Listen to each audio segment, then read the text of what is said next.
उप मुख्यमंत्री हर्षवर्धन चौहान जी, पार्लियामेंट और इंडस्ट्री मिनिस्टर्स, पीडब्ल्यूडी मिनिस्टर्स, हमारे विक्रमादित्य जी, चीफ सेक्रेटरी महोदय, सभी सम्मानित विधायक, पत्रकार बंधुओं, प्रदेश की ग्रामीण अर्थव्यवस्था कैसे मजबूत हो, पिछले 2 साल से इस दृष्टि से एक सोच विचार करके हम आगे बढ़े और उसका परिणाम सामने आने शुरू हुआ। और ग्रामीण अर्थव्यवस्था की मजबूती के लिए, जो भी युवाओं को रोजगार देने के लिए और प्रदेश की वित्तीय स्थिति को ठीक करते हुए ये बजट हमने प्रस्तुत किया है। इसमें सभी वर्गों का ख्याल रखा गया है। सबसे पहला वर्ग ग्रामीण अर्थव्यवस्था की मजबूती के लिए जो हमारे किसान हैं, बागवान हैं, पशुपालक हैं,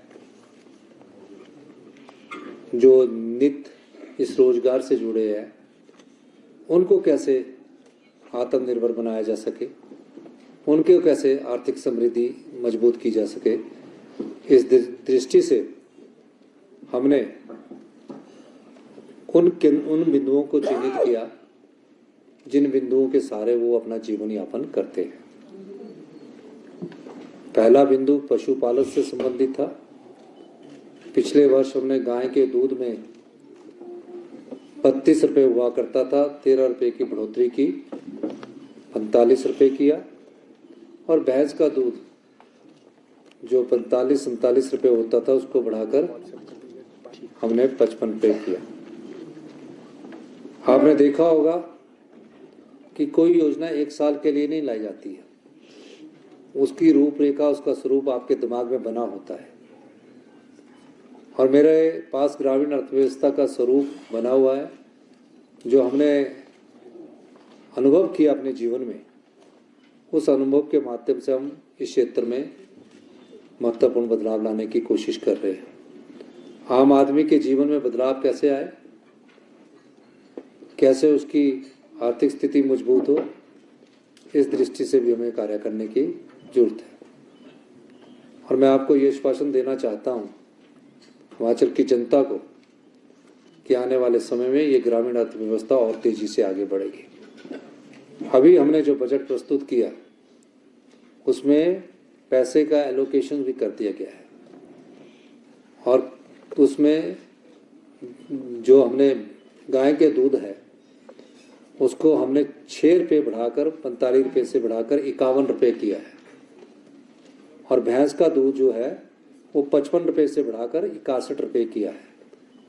उसके साथ हमने एक चीज़ और देखी कि कई बार उनको ट्रांसपोर्टेशंस नहीं मिलती है, और कोई अपना व्यक्तिगत तौर पर दूध लाकर जो मिल्क फैट के नोटिफिकेशन कलेक्शन सेंटर होंगे वहाँ भी लाकर देगा, 5 किलोमीटर से दूर आकर वहाँ देता अपना व्यक्तिगत तौर से, और उसकी क्वालिटी मिल्क की ठीक होगी तो उसे 2 रुपया एक्स्ट्रा और मिलेगा। तो इस तरह वो 8 रुपये दूध में बढ़ोतरी की गई है। दूसरा भाग, हमारे यहाँ कौन सी खेती होती है और किस खेती के आधार पर हमें आगे बढ़ना है। कुछ एरिया बागवान आधारित है, कुछ एरिया किसान आधारित है। अब उसको चिन्हित किया गया, जो खेती हो उसमें कैसे उनको उपज का सही मूल्य मिले।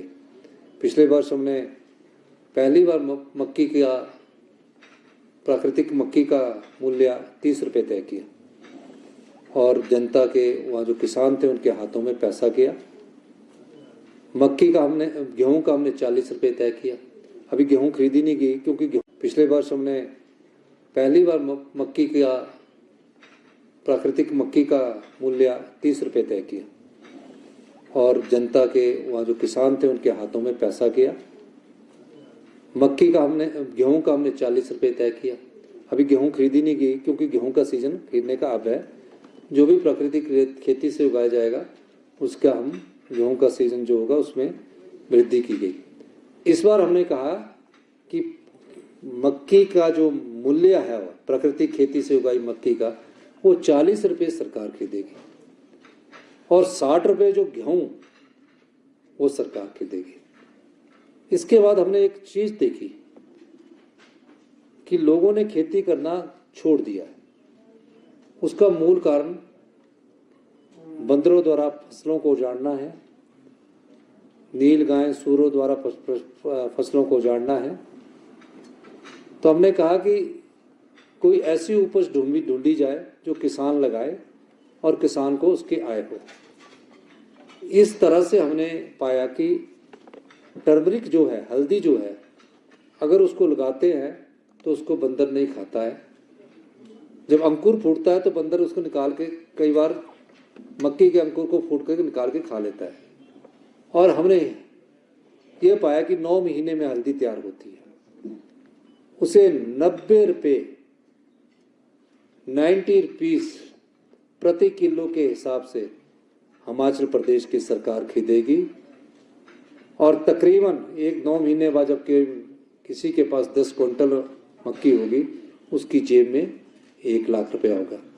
उस मक्की के साथ अगर वो गेहूँ भी पैदा करता है, अगर 10 क्विंटल गेहूँ होगी तो 60,000 रुपया उसको मिलेगा। और उसके साथ 40 मक्की भी पैदा करता है, 40,000 रुपया भी उसको मिलेगा। तो एक गांव के किसान के पास जो कार्य करेगा तो उसको एक साल में 2 से 2.5 लाख रुपया आराम से आय हो सकती है।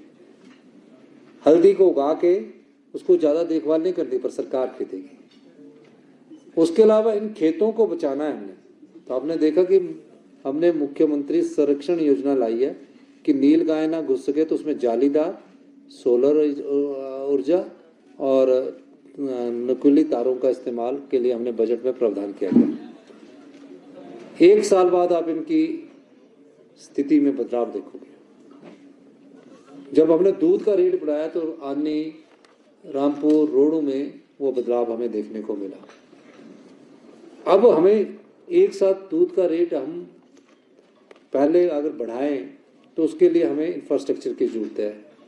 तो इंफ्रास्ट्रक्चर बनाने के लिए भी हमने ढगवार का काम शुरू कर दिया, जो अगले मार्च में बनकर तैयार हो जाएगा। तो इस दृष्टि से खेती को कैसे मजबूत किया जाए और गांव में रहने वाले किसान और आम आदमी जो खेती पर निर्भर है उसकी जेब में कैसे पैसा डाला जाए, ये दृष्टिकोण रखा गया। तो सब जानते हैं, तो आप चिंता ना करिए। अगले फाइनेंशियल ईयर में सर, क्योंकि फाइनेंस सेक्रेटरी को एक सपोर्ट तो रहता ही है, अगर आगे लोग। मैं आपकी बात का जवाब दे देता हूँ, आप क्यों कंफ्यूजन हो रही है। आप जो पूछना चाहते हो उसी को बता रहा हूँ। मैं फाइनेंस मिनिस्टर भी हूँ और फाइनेंस मिनिस्टर होने के बाद जो सुधार हुए फाइनेंस मिनिस्टर के द्वारा इंगित किए जाते हैं। चर्चा होती है कैसे आगे बढ़ना है, उस चीज़ों को सबका समाधान रखा है। आपको एक और चीज़ बता दूं कि आने वाले समय में और स्पीडअप काम होंगे। कैपिटल एक्सपेंडिचर अभी 31 मार्च को ख़त्म होना है। इसमें अभी आंकलन किया गया है कितना कम रह सकता है, लेकिन मेरे को लगता है कि पिछले वर्ष की तुलना में और पिछले वर्ष की तुलना में हमारा कैपिटल एक्सपेंडिचर अच्छा ज़्यादा हुआ है। अभी और तेज होगा, नीतिगत बदलाव हो रहे हैं। और जो फाइनेंस है इसमें कोई दो राय नहीं जो आप कह रहे हैं कि हमारी स्थिति ठीक नहीं। हमें तो अगली जो चुनौती है उसके लिए हमने परिवर्तन किया है और मैं चाहूँगा कि आप हमारे परिवर्तन के साथ देखें कि हम कहाँ से रेवेन्यू जनरेट कर रहे हैं। अभी आने वाले समय में वही कहा कि जो गैप है इसको भरने के लिए हमारे कई नीतिगत नियम और कानून में बदलाव होगा और हमारे पास रेवेन्यू आएगा। और यूपीएस में जो आपने बात कही सर, 1 लाख यूपीएस नहीं कही बनी है, नहीं जो कि केंद्र से या कहीं से भी मतलब दबाव है कि वो आप वो राजनीतिक तौर पर चर्चा विचार विमर्श के बाद आगे देखा जाता है। तो इसलिए आप सब लोगों को और किसी ने पूछना है? सर आपने 29,000 करोड़ का जो आपने इसमें लोन पाया है, जबकि 29,000 करोड़ के 2 सालों में जो सरकार ने लोन लिया है और 1 साल में आप 6,561 करोड़ अकाउंट करोड़ रुपए ले सकते हैं, तो बाकी जो 8,000 करोड़ का जो गैप है सर, ये कैसे पूरा किया? नहीं, आप समझे पिछला जो वर्ष था उस समय हमें 6,531 करोड़ रुपया लोन लिया है। उसमें हमारी कैपिंग होती है आरबीआई द्वारा, उससे ज्यादा हमको नहीं मिल पाया। उससे पहले हमारे को ज्यादा मिला। इस साल की अभी लोन की लिमिट आएगी तो पता लगेगा।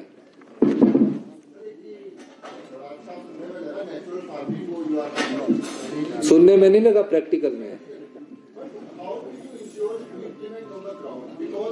तो यही तो मैं कह रहा हूँ कि आप लोगों को पता करना है कि जहाँ हमने पिछले साल प्राकृतिक खेती में मक्की के आटे का मक्की खरीदने का रेट 30 रुपए किया था, 3000 मीट्रिक मुझे याद नहीं है वो खरीदी, और उसके नाम से अब गेहूं भी खरीदेंगे।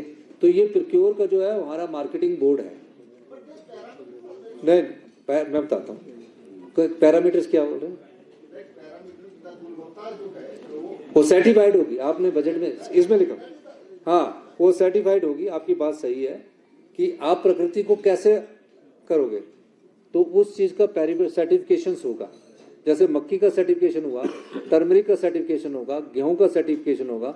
तो ये रेट, क्योंकि हम प्रकृति में हिमाचल प्रदेश को नंबर 1 स्टेट बनाना चाहते हैं यहाँ की भौगोलिक, डेमोग्राफिक और प्राकृतिक चीज जलवायु के हिसाब से, तो ये प्राकृतिक में सर्टिफाइड होगा और अगले वर्ष से खिलना शुरू हो जाएगा।